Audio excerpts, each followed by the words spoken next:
Love you बच्चों, welcome back to our YouTube channel Rahul सरबाय त्रिवेदी। तो बच्चों आज 246 है, तो आज हम लोग बात करेंगे एक नए क्लास की।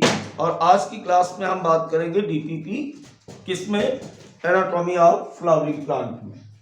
तो आज ये डीपीपी या एमसीक्यू सेशन का 8वां क्लास है बच्चों। अगर अब तक आपने 7 क्लास नहीं देखी है तो जरूर देखें। तो चलिए बात करते हैं आज के पहले क्वेश्चन की, बिना टाइम बर्बाद किए। आज का पहला क्वेश्चन आपके सामने ये है, विच वन इज करेक्ट? निम्न में से कौन सा सही है? Anatomy, internal morphology, study of internal structure, tissue, a group of cells having a common origin and usually performing a common function. Permanent tissue has more power. Mitosis. देखो यहाँ पर इस क्वेश्चन की अगर हम बात करें तो कभी भी जो परमानेंट टिश्यू होते हैं, परमानेंट टिश्यू वाली बात जो यहाँ पर लिखी हुई है, ये बिल्कुल बात हमको गलत लग रही है। क्यों गलत लग रही? क्योंकि इनमें माइटोसिस कब होगा? डिवीजन। तो परमानेंट टिश्यू में कभी भी डिवीजन नहीं होता है, नो डिवीजन। इनमें बच्चों नो डिवीजन, इनमें कभी भी विभाजन नहीं होता है। इसका मतलब पहला और दूसरा दोनों जो कथन है यहाँ पर वो बिल्कुल सही है कि एनाटॉमी, इंटरनल मॉर्फोलॉजी को या इंटरनल स्ट्रक्चर की स्टडी को कहते हैं एनाटॉमी। और टिश्यू क्या है? A group of cells having a common origin and usually performing a common function. ऐसी कोशिकाएं जो समान रूप से उत्पन्न होती हैं और समान रूप से कार्य करती, उनको हम लोग क्या बोलते हैं बेटा? उनको हम लोग बोलते हैं ऊतक। तो आंसर इसका हो जाएगा 4। चलिए आज के दूसरे क्वेश्चन की बात करें अब। Which one produce primary tissue? देखो यहां पर बात समझने वाली बात यह है कि किसी भी प्लांट में जो टिश्यू है वो दो प्रकार के होते हैं। एक होते हैं प्राइमरी टिश्यू, और प्राइमरी टिश्यू कौन होते हैं? जो विद बर्थ होते हैं, विद द बर्थ। किसी भी पौधे में जो जन्म से होते हैं उनको हम लोग प्राइमरी टिश्यू कहते हैं। और दूसरे होते हैं सेकेंडरी टिश्यू। सेकेंडरी टिश्यू वो होते हैं जो किसी पौधे में एपियर आफ्टर बर्थ, जो जन्म के बाद किसी भी पौधे में आते हैं। अब देखो यहां पर root apical meristems, shoot apical meristems और लैटरल मेरिस्टेम्स की अगर बात करेंगे। अब यहां पर जो हम लोग बात कर रहे हैं बेटा, ये तीनों यहां पर, ये तीनों जिनकी बात कर रहे हैं ये हैं तो मेरिस्टेम है। ये सारे के सारे मेरिस्टेम हैं और मेरिस्टेम्स जो होते हैं वो प्राइमरी भी होते हैं। लेकिन आप एक बात समझो, कह रहा कि which one produce primary tissue? Primary tissue कहाँ से प्रोड्यूस होते हैं? क्वेश्चन ये कह रहा है प्रोड्यूस प्राइमरी टिश्यू। तो सारे के सारे जितने भी प्राइमरी टिश्यू प्रोड्यूस होते हैं वो हमेशा एपाइकल मेरिस्टेम से या शीर्षस्थ विभुजोत की ऊतकों से उत्पन्न होते हैं। तो इसका सही आंसर है फर्स्ट। चलिए बात करते हैं आज के तीसरे क्वेश्चन की। तीसरा क्वेश्चन है, meristems are present in root apex and shoot apex, base of leaf, axillary bud all. देखो इसमें बिल्कुल आंसर आपका 4 होगा। कारण क्या है कि root apical meristems, shoot apical meristems, leaf के बेस में एक्सिलरी बड, वहां पर भी मेरिस्टेम्स होते हैं। ठीक है, ये दोनों लगभग बातें एक ही लिखी हुई है। तो चारों जगह बच्चों यहाँ पर मेरिस्टेम्स टिश्यू पाया जाता है। क्लियर हुआ? चलिए बात करते हैं अगले क्वेश्चन की। क्वेश्चन नंबर 4 हमारा यहाँ पर है कि during formation of leaves and elongates of stem, some cell left behind from the shoot apical meristems constitute देखो इस क्वेश्चन को आप बोर्ड पर देखिए, भागना तो है लेकिन बेटा इतना तेज नहीं भागना कि गिर जाए। तो यहां पर जैसे हम ये मान लेते हैं कि ये कोई स्टेम है और स्टेम में ये कोई स्टेम है और यहां पर ये एपाइकल मेरिस्टेम्स है इस तरीके से। अब ये एपाइकल मेरिस्टेम्स आगे बढ़ जाता है और इसके आगे बढ़ जाने के साथ क्या होता है कि यहाँ पर ऐसे आगे चल के यहाँ पे लीफ बन गई, यहाँ पे लीफ बन गई, आगे लीफ प्रिमोर्डिया बन गया, इस तरीके से ऐसे। लेकिन कुछ सेल्स जो होती हैं यहाँ पर ऐसे शेष रह जाती हैं और ये जो शेष वाली सेल्स है ये आगे चल करके यहाँ पर इस तरीके से यहाँ पर आगे चल करके ये बना लेती एक्सेलरी बड। क्या बना लेती? एक्सेलरी बड बनाती हैं। और इन एक्सेलरी बड को हम लोग कहते हैं हिंदी में क्या बोलेंगे इसको? इसको बोलते हैं कक्षस्थ कलिका। क्या बोलेंगे बेटा? इसको बोलेंगे कक्षस्थ कलिका। ठीक है, बात समझ में आ गई। चलिए बात करते हैं क्वेश्चन नंबर 5 की। तो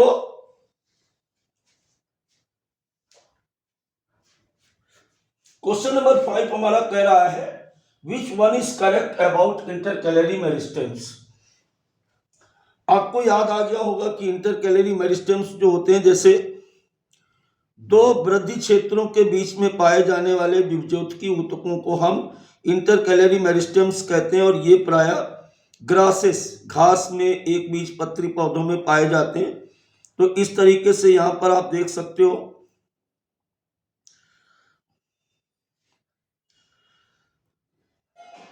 यहां पर ये मेरिस्टेम्स जो प्रकट होते हैं इनको हम कहते हैं इंटरकैलरी मेरिस्टेम्स या इनको हम क्या कहते हैं? अंतर विभज्योतकी ऊतक। क्या बोलते हैं? अंतर विभज्योति या अंतर्वेशी भी कुछ लोग कह देते हैं इनको, अंतर्वेशी विभज्योतकी ऊतक। ऐसे अंतर्वेशी विभज्योतकी ऊतक अंग्रेजी में तो लिखा ही हुआ है। क्या लिखा हुआ है? अंग्रेजी में लिखा हुआ है इंटरकैलरी मेरिस्टेम। तो इनके बारे में कौन सी बात सही है?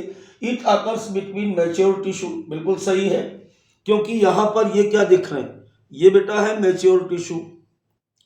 ये मैच्योर टिश्यू आपको दिख रहे हैं, तो मैच्योर टिश्यू के बीच में पाए जाते हैं। ठीक है। दूसरी बात यहाँ पर it occur in grasses and regenerate part removed. ये बात आपको पढ़ाते समय बताई गई थी कि जैसे घास वगैरह में बकरी खा जाती है या कोई भी ग्रेजिंग एनिमल्स जो होता है उनको खा जाता है, तो कटे हुए भागों को ये फिर से वापस क्या करते हैं? फिर से बना लेते हैं, है ना। तो दूसरा पॉइंट भी बेटा बिल्कुल यहाँ पर सही जा रहा है। तो अभी तक तो पहला भी सही लग रहा हमको, दूसरा सही लग रहा। तीसरा it is a primary meristems. हमेशा ध्यान रखो कि इंटरकैलरी और एपाइकल मेरिस्टेम्स, यहां पर आप देखिए इंटरकैलरी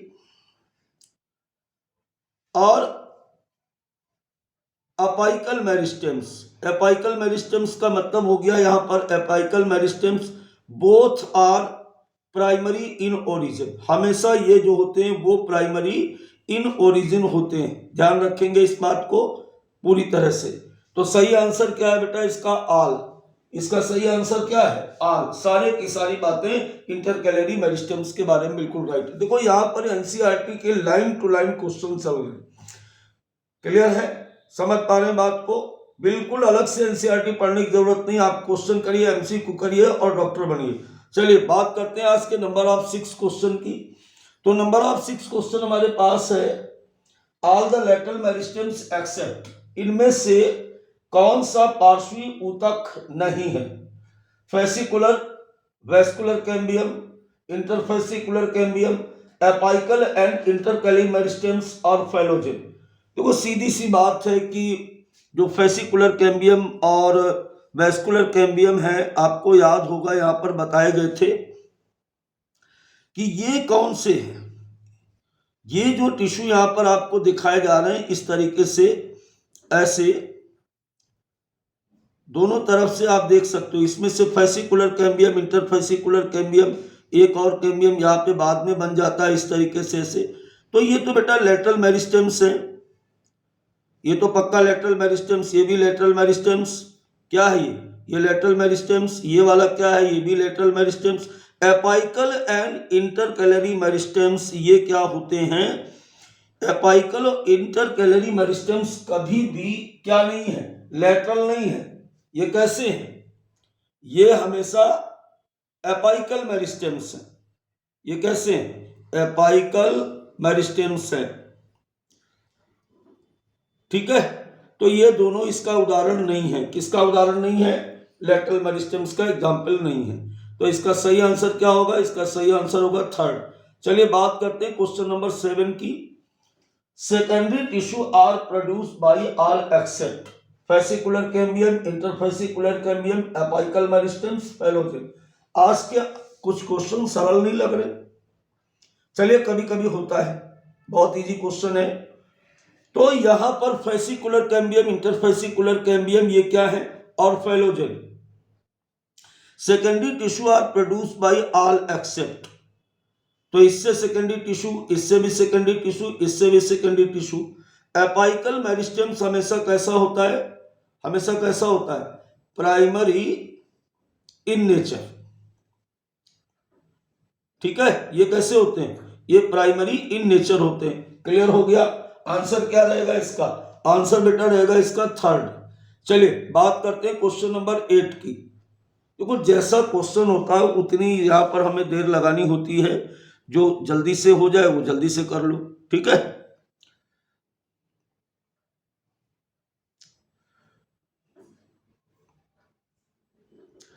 चलिए अब हम लोग बात करेंगे क्वेश्चन नंबर 8 की। आज का क्वेश्चन नंबर 8 है हमारे पास, permanent tissue consist of cell having no power of cell division, such tissue are form by. इसमें से जो ध्यान देने वाली बात है, क्या कह रहा कि स्थायी ऊतकों के पास जो कोशिकाएं होती उनमें विभाजन की क्षमता नहीं होती और वो बनते हैं, वो किससे बनते हैं, वो प्राइमरी मेरिस्टेम से बनते हैं, वो कॉर कैम्बियम से बनते हैं, वो फेसिकुलर एंड इंटरफेसिकुलर कैम्बियम से बनते हैं।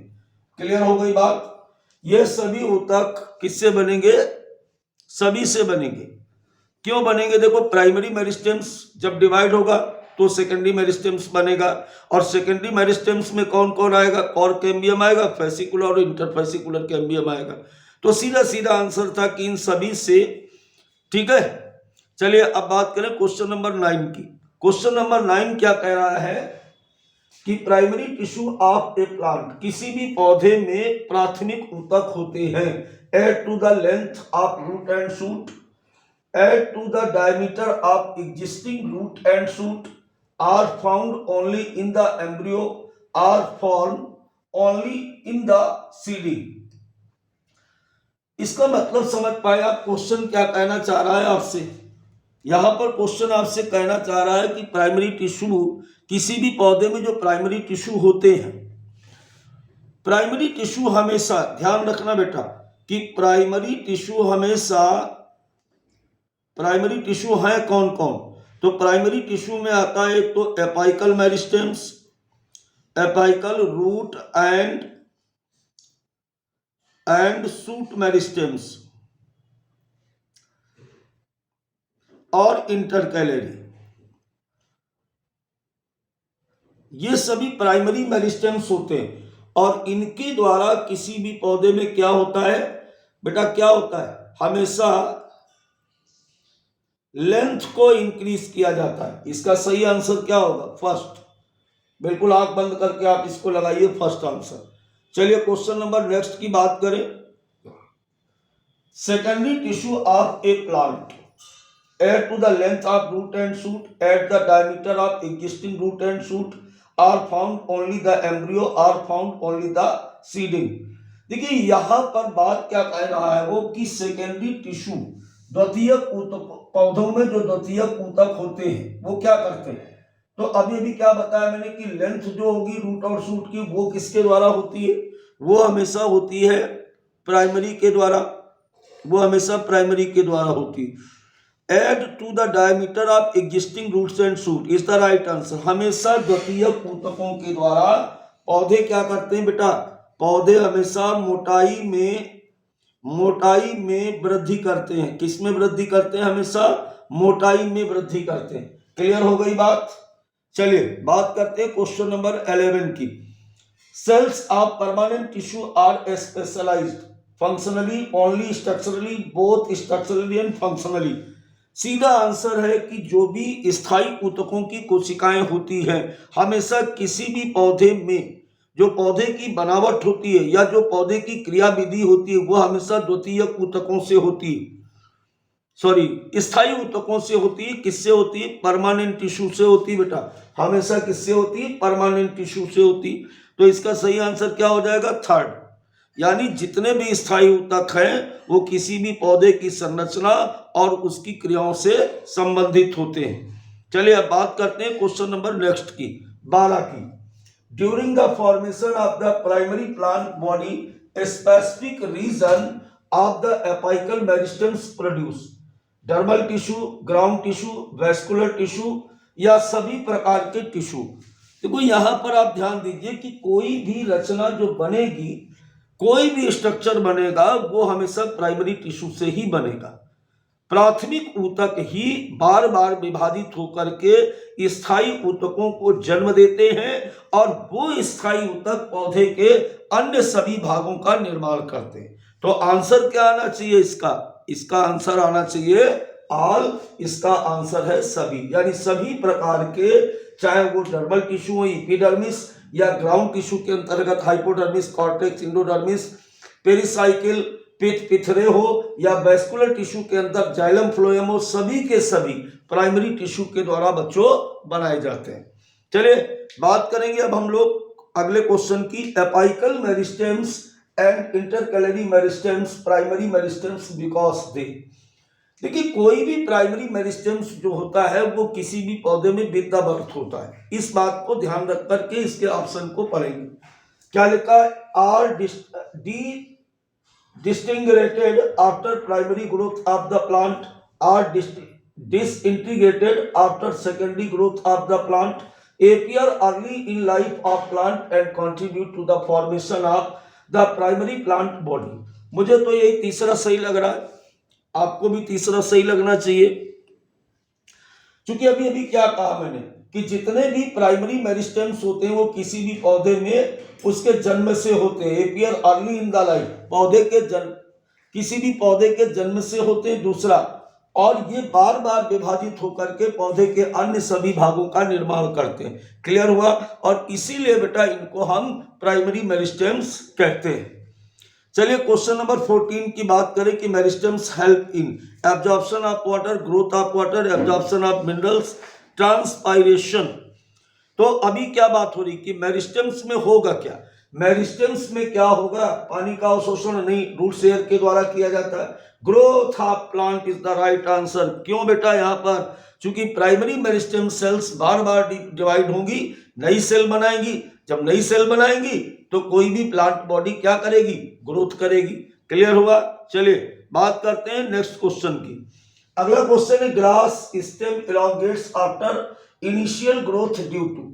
इसको हिंदी में अगर पढ़ें तो ये लिखा हुआ है कि घास में पाए जाने वाले जो ऊतक, जो घासें होती है, उनका जो तना होता है वो शुरुआती वृद्धि के बाद फिर से वृद्धि करते हैं। किसके द्वारा? किसके द्वारा बेटा? किसके द्वारा? इंटरकैलरी के द्वारा। हमेशा ध्यान रखो, बताया था ना कि गिरे हुए पौधों को सीधा करते हैं ग्रेजिंग एनिमल्स के द्वारा। जब इनको रिमूव किया जाता तो फिर से, और ये दो बार, एक तो एपिकल ने ग्रोथ कराई, दूसरा इसमें इंटरकैलरी ग्रोथ कराती। क्लियर हुआ? चलिए बात करते हैं अगले क्वेश्चन यानी क्वेश्चन नंबर 16 की। Meristematic activity occurs at vascular tissue, stem, apex, root hair, leaf. कहां पर होती है? तो हमेशा meristematic activity found in the stem apex and root apex. Root apex, ठीक है, दोनों जगह पर पाई जाएगी। बिल्कुल राइट आंसर इसका क्या होगा? सेकंड। चलिए बात करेंगे अब आज के क्वेश्चन नंबर 17 की। Root apex is subterminal because it is covered with the root hair, covered with the root cap, covered with epidermis under the soil. देखो रूट की अगर बात करो तो रूट हमेशा ऐसे बनी होती है, इस तरीके से बनी होती है। रूट एपेक्स इज सब टर्मिनल, चूंकि ये अगले भाग पर अपने किससे रूट कैप के द्वारा कवर्ड होता है, ये रूट कैप होता है, ठीक है। और इसके ठीक नीचे बेटा यहां पर अगर हम बात करेंगे, यहां पर अगर बात करेंगे तो ये हमारा रूट एपेक्स दिख रहा है, इज द रूट एपेक्स। तो रूट एपेक्स हमेशा थोड़ा सा पीछे क्यों होता है, क्वेश्चन क्या कह रहा है, रूट एपेक्स इज सब टर्मिनल, थोड़ा सा पीछे क्यों होता है, क्योंकि थोड़ा सा आगे उसके रूट कैप पाया जाता है। क्लियर हो गया यहां पर कि covered with the root cap, clear हुआ। चलिए बात करते हैं क्वेश्चन नंबर नेक्स्ट यानी 18 की। Auxiliary and terminal but develop by activity of apical meristems, बिल्कुल दिमागी नहीं लगाना, किसके द्वारा होगा बेटा, एपाइकल मेरिस्टेम्स के द्वारा। क्योंकि क्या कह रहा कि अग्रस्थ और कक्षस्थ कलिका निम्न में से किसके